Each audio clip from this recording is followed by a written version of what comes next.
Okay, just like I thought. I couldn't look at an email and come back and y'all would still be here. So we're starting over. Now, this little video is about meatloaf. Now, y'all know that that is one of Terry's very favorites. And I've made him meatloaf many times before, and he loves it. And I make my meatloaf the way I guess my mother made her meatloaf. Um, so that's just always the way I've made it. And I think, if I'm correct, Nothing Edited sent me over to her channel, and I watched her make her meatloaf, which, sweetie, looked and sounded very tasty. Y'all, you need to go over to Nothing Edited and look at her meatloaf. She put strips of bacon on it at the end. However, that brown gravy thing, Terry and I are not brown gravy people. We are tomato sauce, tomato paste, ketchup folks, kind of meatloaf. But anyway, our good friend Phil has sent me his recipe for a meatloaf. Now, it's different than anything that I've ever seen before. Now, always in meatloaf, you can use bread, little torn up pieces of bread, or you can use crackers, oatmeal, and that's your binding. That's what kind of keeps it together. That and the egg. So, in Phil's recipe, number one, it is McCormick's meatloaf seasoning. Yeah, he said, I cheat. I hope he means just on his cooking. But anyway, so I'm trying to remember. That's why I had to look at his email. He says that you use the pieces of egg. I mean, no egg in his recipe. The pieces of bread he wets with water.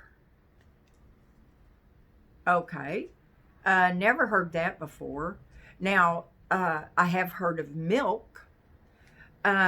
Personally, I never wet my bread. In fact, most of the time I use crackers. Um, let's see, no egg. He wets his bread with water. He uses McCormick's. He uses a small onion cut up small. I think that's all he uses in his mix. And he says that you can use up to, now this is for a 2-pound meatloaf, y'all. 1 package of McCormick's.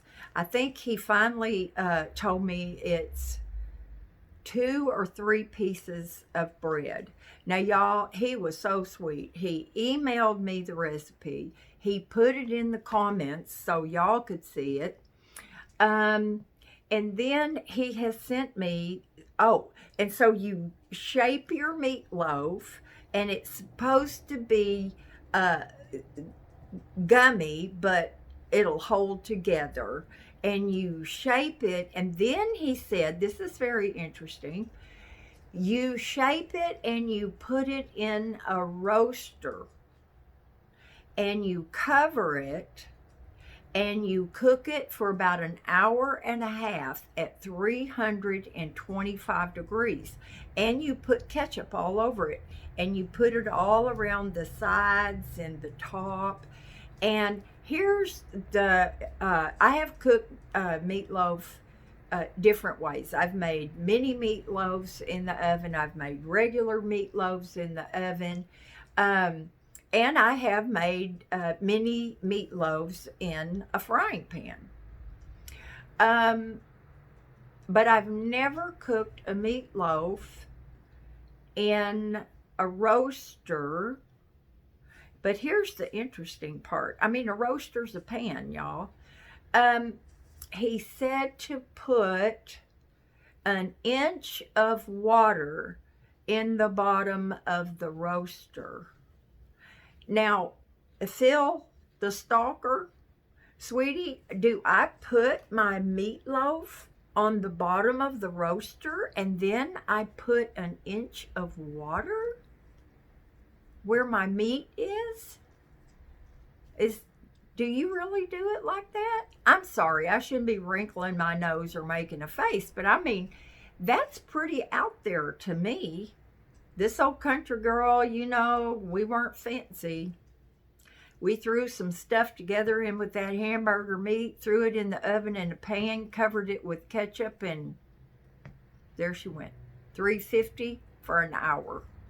Drain off the grease, put some more ketchup or tomato sauce, put it under the oven again, let that get kind of bubbly, and that was our meatloaf.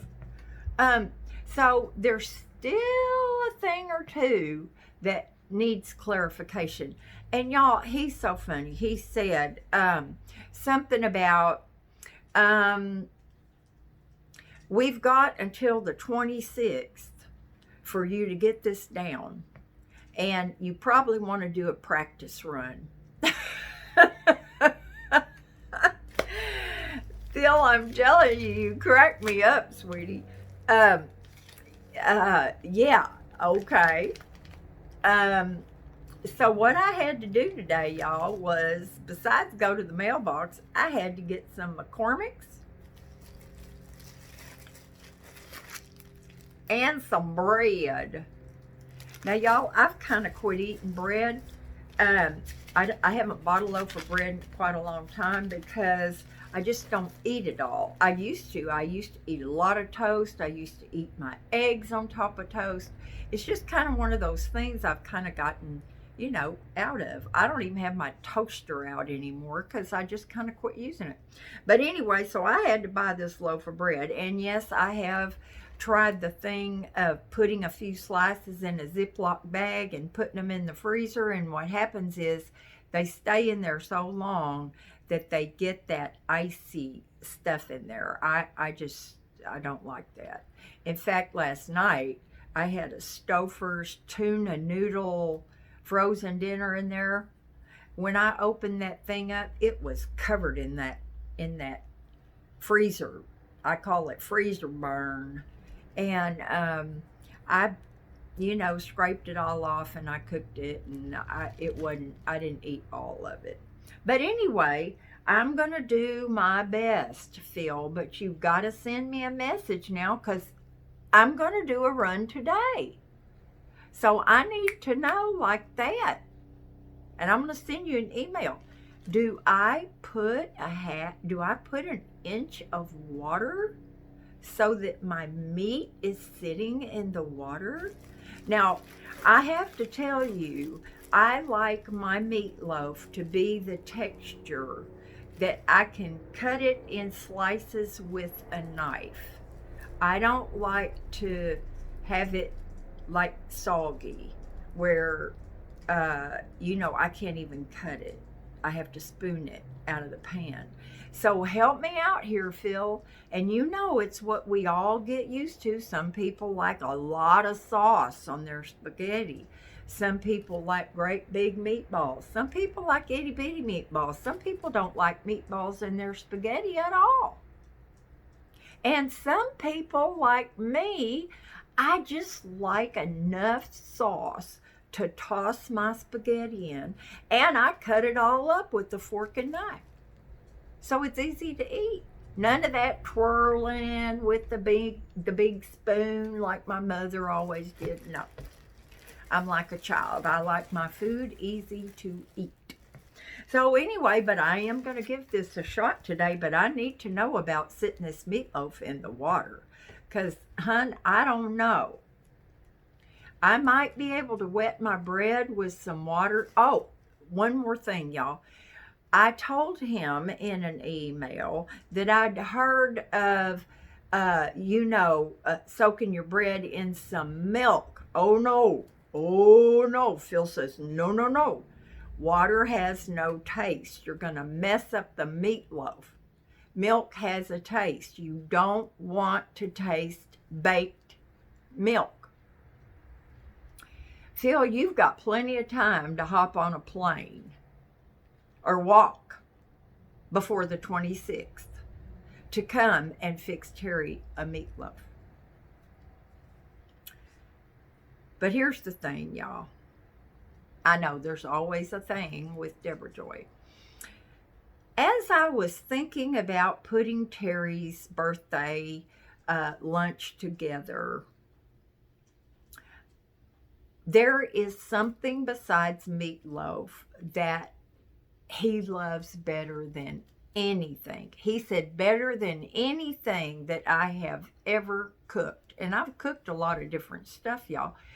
And that is when I made those boneless ribs in the Instant Pot. And they were so tender, barbecued boneless ribs.